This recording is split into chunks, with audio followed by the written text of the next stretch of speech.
Écoutez, c'est parti de la presse et d'un certain nombre de parlementaires américains qui révèlent une information que visiblement les gouvernements occidentaux connaissaient depuis des années.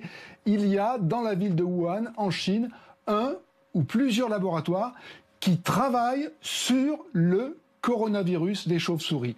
Ce qui suscite évidemment un soupçon.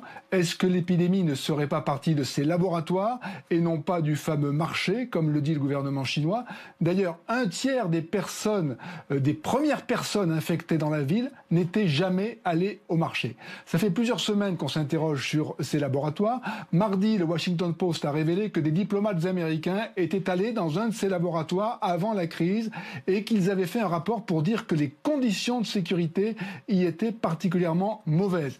Qu'est-ce qui s'est passé exactement? Est-ce que ce laboratoire a fabriqué délibérément un virus pour contaminer les humains? La question est évidemment gravissime, mais à ce stade, la presse américaine dit que ce n'est pas l'hypothèse retenue par les services de renseignement.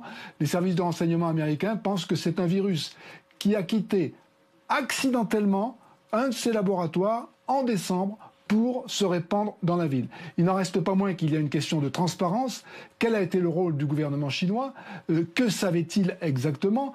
Les laboratoires de Wuhan ont été fondés avec des fonds américains, canadiens et français. Quels sont les laboratoires qui ont été financés exactement par les Occidentaux et que savaient les gouvernements de ces pays? Donald Trump a beaucoup critiqué la Chine au début de la pandémie.